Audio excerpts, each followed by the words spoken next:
Selamat pagi Bapak Ibu Saudara sekalian. Selamat datang dalam acara Sarapan Sabda bersama saya Pak Saparman.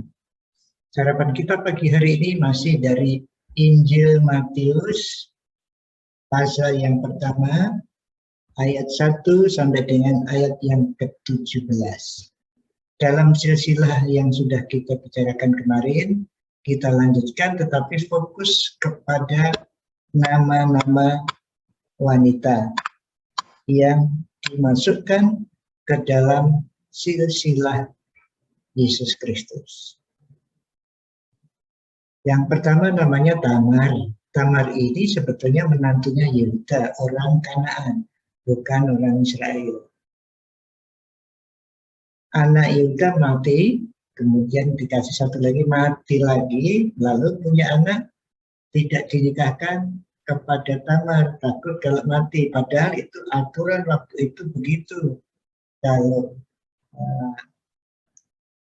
punya menantu, kemudian menantu wanita, maksud saya kalau anaknya mati harus diganti dengan adiknya dan seperti itu. Tapi Yuda tidak menyerahkan salah satu anaknya kepada Tamar. Lalu Tamar berakting sebagai pelacur sehingga bisa berhubungan dengan Yuda, melahirkanlah salah satu di antaranya adalah Peres. Jadi Tamar ini orang yang menuntut hak mempunyai anak, mempunyai keturunan, yang pada waktu itu hal seperti itu tidak salah. Jadi orang yang berusaha keras mempunyai keturunan. Kemudian Rahab. Rahab ini orang Yeriko ya, saudara Bapak Ibu kenal, ini adalah pelacur juga yang menyembunyikan mata-mata Israel itu. Mengapa begitu? Rahab melakukan berkhianat dengan negerinya karena dia tahu negerinya akan diserahkan kepada umat pilihan Allah. Dia beriman bahwa Allah akan menyerahkan Yeriko kepada bangsa Israel.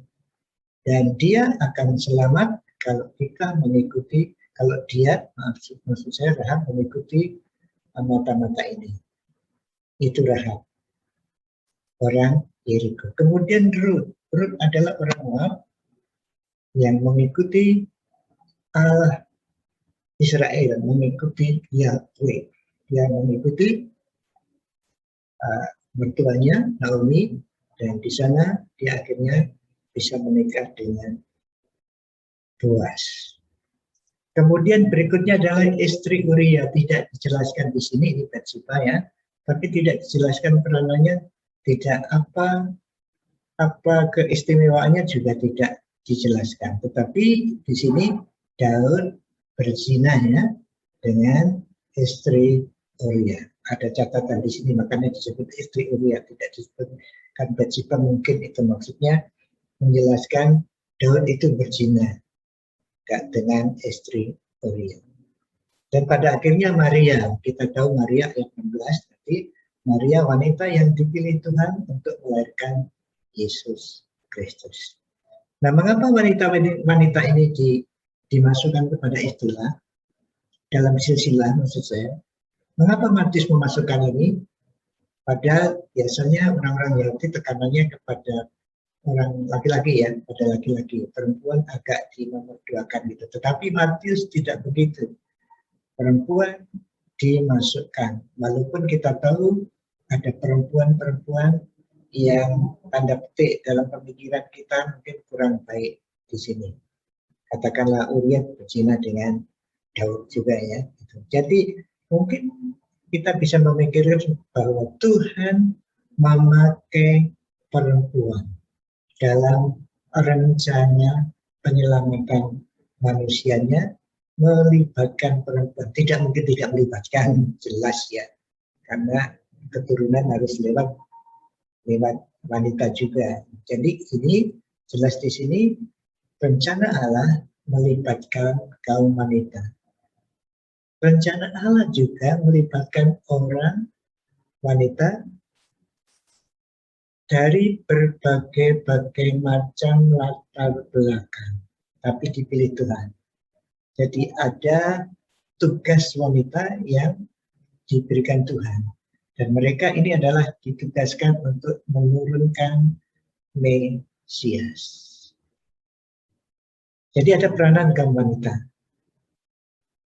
Ini suatu hal yang revolusioner waktu itu, karena Matius orang Yahudi, tapi memasukkan wanita dalam silsilahnya. Kemudian berikutnya yang kita dapat pelajari dari sini adalah dunia di mana Mesias hadir, di mana Raja segala raja turun mendirikan kerajaannya itu adalah dunia yang penuh dosa. Dia datang di dunia yang penuh dosa lewat manusia yang berdosa. Itu kasih Allah yang luar biasa bagi manusia.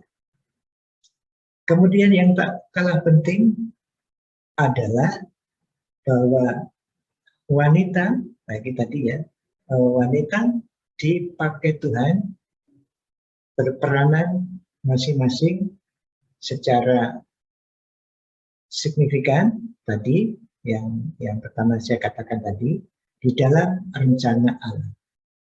Lebih dari itu juga, ini catatan silsilah ini sebetulnya menggambarkan kehidupan para pembacanya, orang Yahudi, walaupun sudah percaya.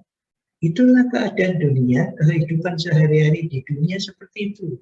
Itu kehidupan yang kita hadapi sekarang juga seperti itu. Ada rencana besar penyelamatan manusia. Ada kehidupan yang penuh kegelapan yang terjadi di dalam dunia ini. Di dalam dunia yang gelap, yang penuh dosa, penuh pergumulan, itulah Raja segala raja datang.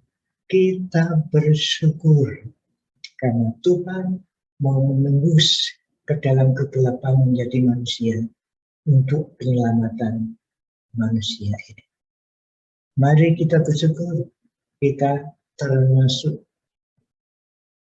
dari orang-orang yang diselamatkan, orang-orang yang menghadapi masalah-masalah seperti masalah kemanusiaan yang lain, seperti Tamar, Rahab, Rut, istri Uria, dan Maria. Mereka menghadapi masalah-masalah.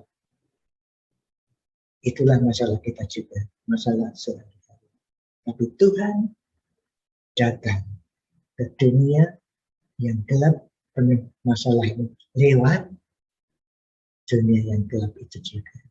Kita bersyukur atas kasih karunia Tuhan yang luar biasa ini. Tapi ingat juga kaum wanita punya peranan di dalam pekerjaan Tuhan. Tidak ada perbedaan gender dalam pekerjaan Tuhan. Memang berbeda fungsi, tapi gender di hadapan Tuhan, wanita dan pria sama saja. Orang Yahudi, non-Yahudi di hadapan Tuhan sama saja. Mari kita mensyukuri karunia Tuhan yang luar biasa. Tuhan Yesus, terima kasih atas kasih karunia yang mendatangkan Tuhan Yesus sebagai Raja segala raja turun ke dalam dunia yang gelap, menghadapi masalah-masalah yang gelap, tetapi dapat Engkau menangkan. Biarlah kami, pada waktu kami menghadapi masalah-masalah berat, kami ingat Engkau. Bahwa Engkau merencanakan kami, bahkan Engkau menempatkan kami dalam rencana-Mu untuk mengubah dunia ini. Terima kasih Tuhan. Suatu rencana yang luar biasa dari Engkau dan kami mendapat kehormatan untuk dilipatkan. Terima kasih dalam nama Tuhan Yesus.